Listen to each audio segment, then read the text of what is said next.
Okay, let's jump straight into this explainer, because today we're unraveling a truly mind-blowing story.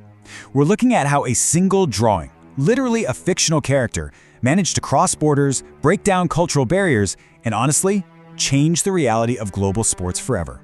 Seriously, get ready, because the line between fiction and reality is about to get really blurry. So I want you to think about something.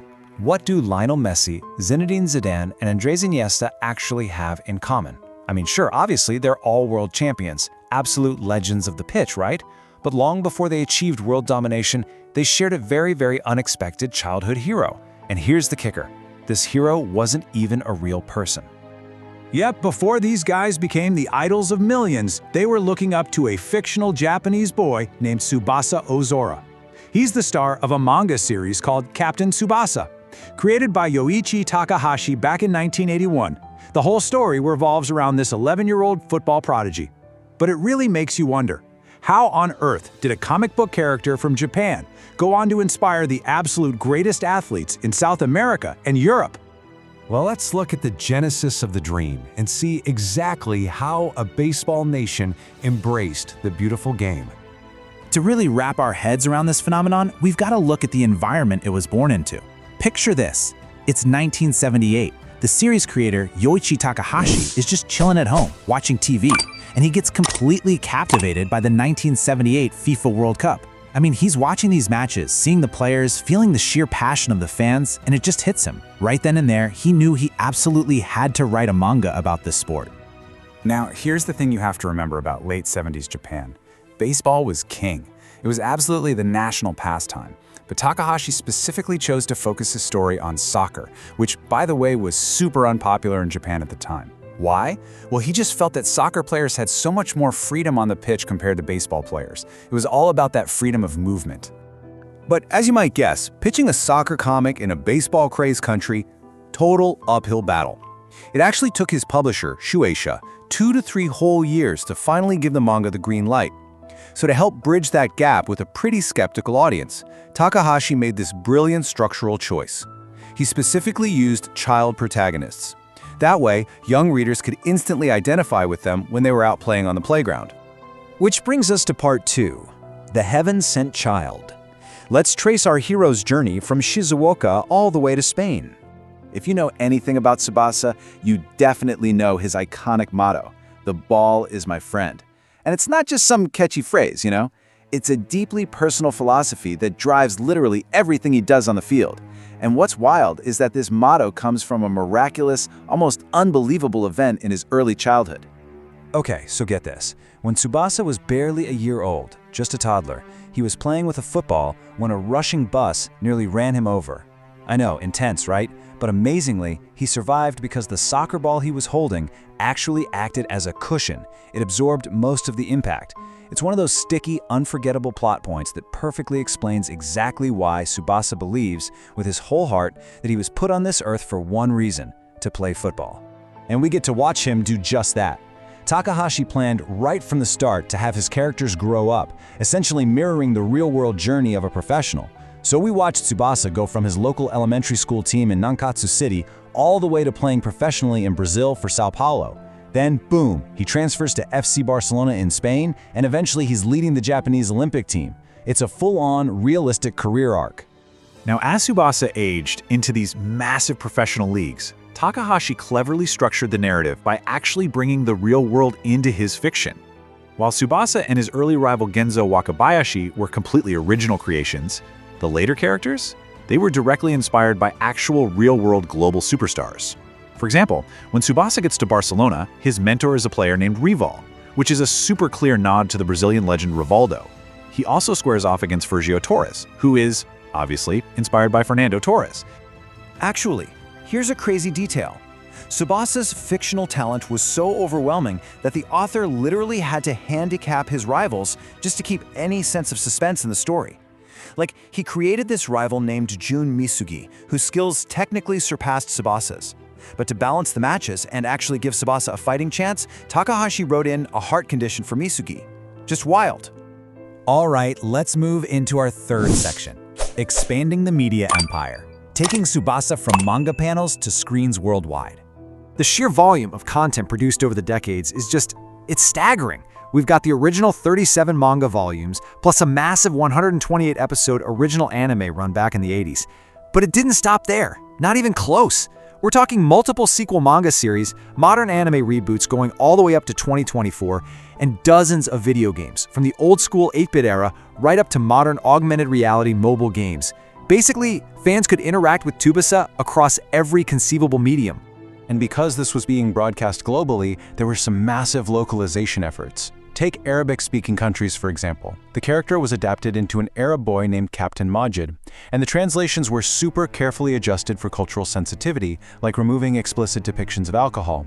And remarkably, by 2017, a whole third of the first print run of an official Arabic manga translation was donated directly to Syrian refugee children. That's a real-world impact right there.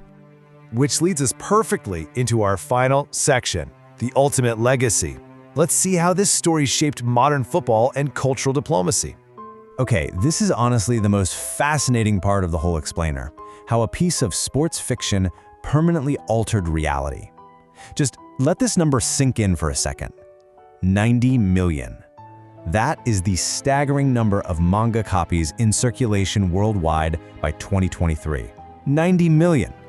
It solidly cements Captain Tsubasa as one of the best-selling manga series of all time, and undeniably proves its massive global reach. And reading these names again, knowing what we know now, it kind of changes everything. This isn't just a random list of legendary, real-life footballers. Guys like Zidane, Messi, Iniesta, Alexis Sanchez, they explicitly cite Captain Tsubasa as their inspiration to play the game, to choose it as their actual career. This manga literally shaped the real-world generation of athletes who would go on to dominate the sport. But the franchise's influence went way beyond the stadium. Back in 2004, during humanitarian assistance efforts in Iraq, the Japan Self-Defense Forces actually placed Captain Tsubasa's stickers on their water trucks. Why? Because the local kids instantly recognized the character. It served as this incredible, unexpected tool for international goodwill and cultural diplomacy. And the real-world tributes the series has received are just the ultimate testament to this legacy. There is a literal bronze statue of Tsubasa in Tokyo. The character was used to represent Japan globally in the teaser video during the closing ceremony of the 2016 Olympics. Oh, and Japanese fans, they unveiled these massive, spectacular Tsubasa displays, those giant banners known as tifos, at the actual 2018 FIFA World Cup. So that brings us to our final thought. When you look at the real-life World Cup winners he inspired, the cultural diplomacy he facilitated, and the literal millions of children he motivated to just pick up a ball, you really have to ask yourself, could a simple manga drawing of a boy from 1981 actually be the most influential figure in the history of modern sports? It certainly leaves you marveling at that beautifully blurred line between art and reality. Thanks so much for joining me for this explainer, and keep exploring. Okay, let's dive into this. Welcome to today's explainer, where we're going to look at just an absolutely extraordinary reality. We're talking about how a fictional character, literally made entirely of ink and paper, somehow managed to shape global sports history.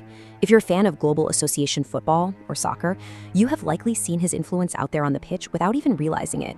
We are tracing the origins, the incredible journey, and the massive real-world impact of a 2D champion who became an absolute legend. To start us off, I have a question for you. What do Fernando Torres, Lionel Messi, and Hidetoshi Nakata all have in common? Think about that for a second. We're talking about massive, real-world global soccer icons here. World Cup winners, global superstars, guys who have completely defined a generation of the sport. Now, you might think they share a specific training regimen, or maybe a legendary real-world coach, but the truth is actually far more fascinating. The answer lies with Spanish legend Fernando Torres, who noted that he, along with Messi, Nakata, and just countless other professional athletes, were all deeply, deeply inspired by a cartoon character, a fictional boy named Tsubasa Oozora, who's also known globally in various translations as Oliver Atom. These real-life legends literally built their dreams of going pro by watching a manga character conquer the animated pitch. It's crazy! Section 1. The Fictional Soccer God. A manga character's global footprint. So how exactly does a comic book character end up becoming a foundational pillar for modern soccer superstars? Well, Tsubasa Oozora was introduced to the world back in 1981 by manga creator Yoichi Takahashi.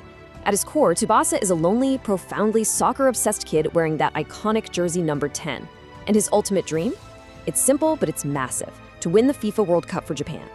You see, Takahashi created him not just as a one-off character, but to lead this epic growth story, allowing readers to watch him evolve all the way from a primary school pupil into an international superstar.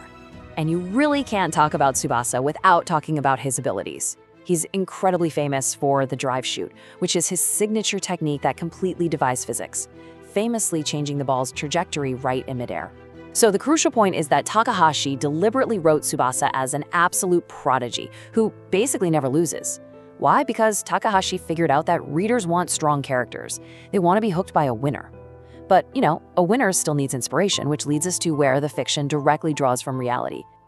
Section 2, Forging a Legend, where reality meets ink.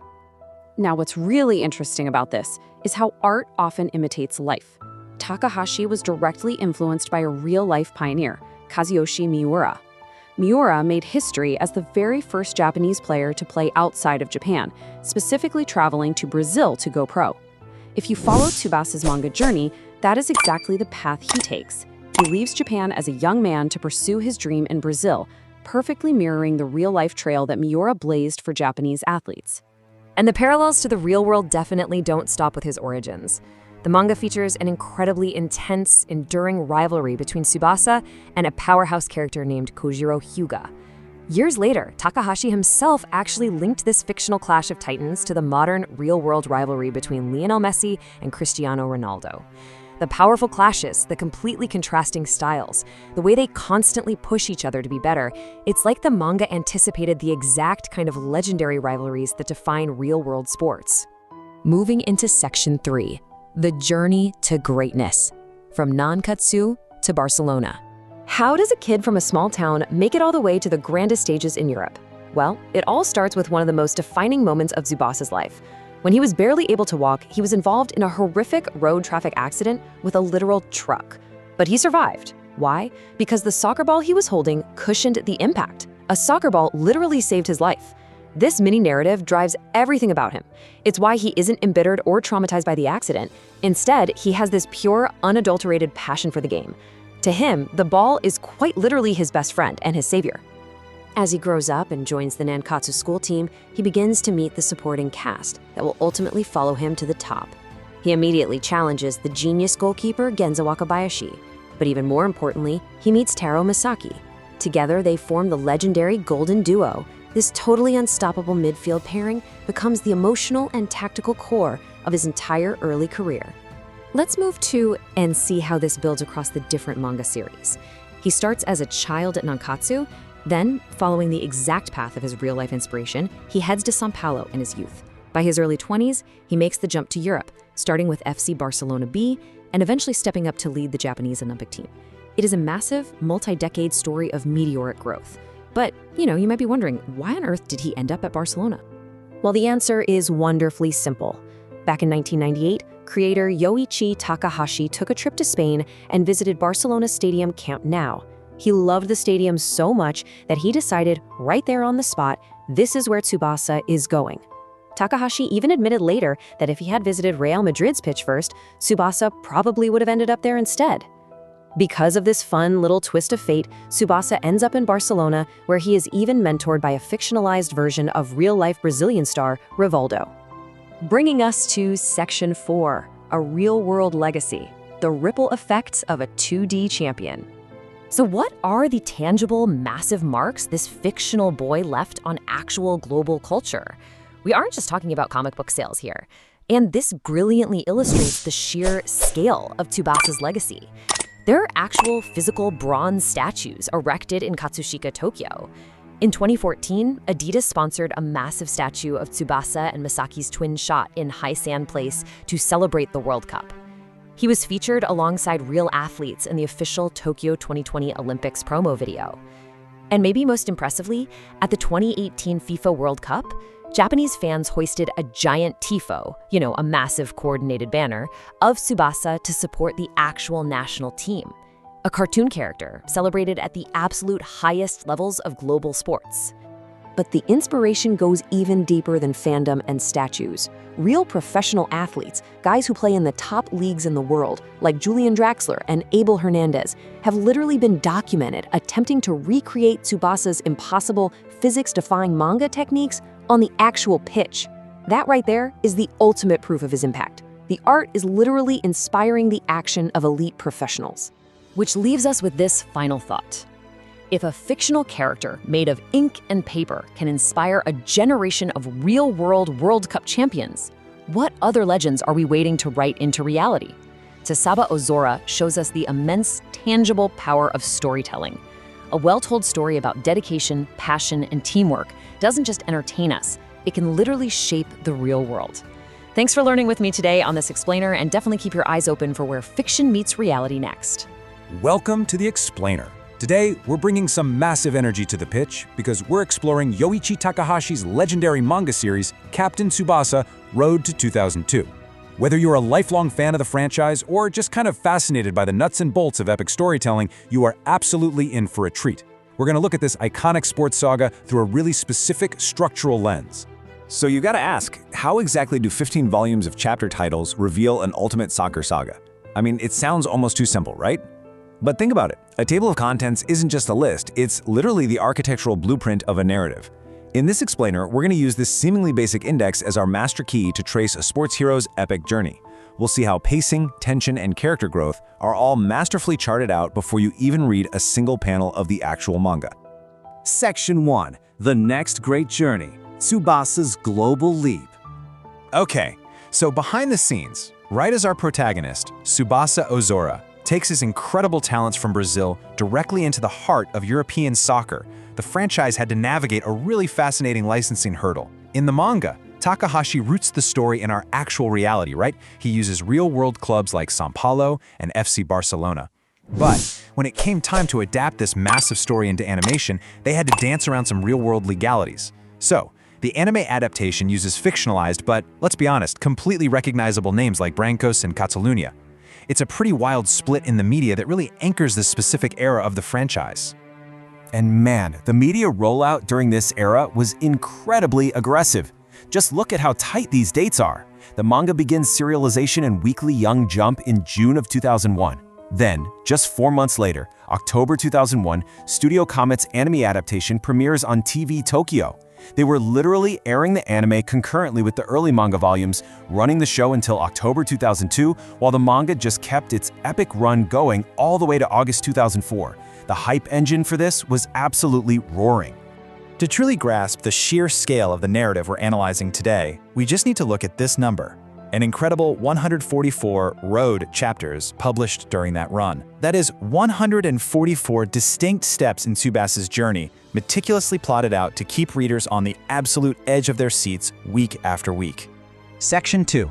Conquering European Pitches, the European Theater. So here, the story aggressively expands its scope far beyond just a single team or a single city. It opens up the entire international soccer landscape. And the crucial takeaway here is how the author uses these very specific chapter titles to visually map the conquest of the 3 biggest European leagues. Right out of the gate in Road 4, we have Liga's baptism anchoring us in Spain. Fast forward to Road 14, and the lens shifts to Germany with the Bundesliga opening game. Then, just a few chapters later in Road 20, we get the Serie A debut in Italy. Honestly, just by hearing these titles, you feel the geographic and competitive expansion.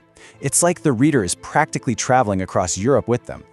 And the second they hit Italy, the tone shifts completely.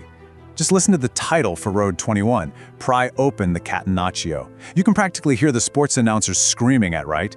It perfectly captures that intense, grueling tactical struggle of breaking down Italy's world-famous defensive walls. It's not just about flashy goals anymore, it's about breaking through immovable, tactical barriers. Section 3. Escalating the Rivalries, Clash of the Titans. As we push deeper into the season, the traditional sports narrative evolves, and that signature shonen-style combat hits the pitch. Titles like Road 24, Fierce Tiger vs. Black Panther show exactly how the manga relies on epic, character-driven showdowns. This isn't just Team A versus Team B anymore. This is a mythological clash of beasts out on the grass. It injects this massive, visceral energy into the mid-game stakes just to keep that momentum driving forward. And this next one perfectly highlights how Takahashi turns basic soccer positions into a clash of deeply held personal philosophies. Road 27, defender pride versus forward pride. It takes the fundamental mechanics of the sport, trying to score versus trying to prevent scoring, and turns it into an ideological war between the characters. It is just fantastic structural storytelling. But, a hero's journey requires adversity. In Volume 9, Road 81, we hit a sudden dramatic low point with the title, Tsubasa Can't Fly. It's a total gut punch. I mean, the name Tsubasa literally translates to wings, so this title grounds all that massive hype with a moment of severe, undeniable vulnerability. You hear this title in the index, and you immediately have to know how he gets out of the slump. And the payoff? It comes volumes later. We counter that vulnerability with Road 102, Get the Flow. This showcases a brilliant grasp of pacing. You drag the hero down, you make the audience really feel the struggle, so that when Tsubasa inevitably surges back to form, the triumph feels incredibly earned and exhilarating. Tracking the ultimate rivalry with the Brazilian genius Natureza proves exactly how effectively a table of contents can build a hype across multiple volumes. We get the setup way back in Road 86 with the Spanish derby. Then the ideological clash hits in Road 95 with Natureza's soccer, Tsubasa's soccer. And the climax? It isn't realized until 32 chapters later in Road 127 with Natureza's trap.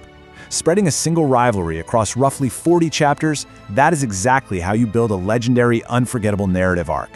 Section 4. The Final Whistle. The Climactic End. Okay, so in the last few volumes of the manga, the structure tightens up completely. Notice how the literal passage of match time is used to create unbearable tension. Entering lost time at Road 135. 5 chapters later, the suspense of victorious goal, followed immediately by last moment, and finally, Road 142, time up. The author is using the actual rules of the sport to count down the end of the manga itself. You're practically sweating just looking at the chapter list. Following that unbearable, intense, on-pitch drama, Road 143 offers this beautiful, simple title, Tears and Smiles. It perfectly signals the emotional release. The tension is finally broken, the battle's over. This is the ultimate catharsis for both the exhausted players on the page and the dedicated readers holding the book.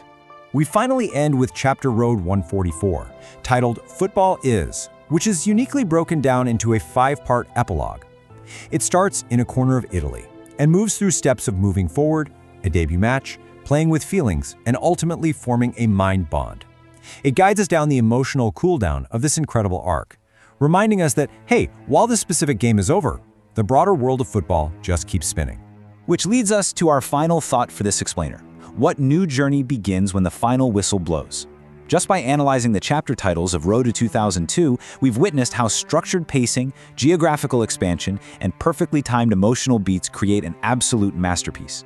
It captures an epic, never-ending story of passion that leaves you immediately ready for the next kickoff. Thanks for joining me on this deep dive. Keep analyzing, keep exploring, and I'll see you in the next one.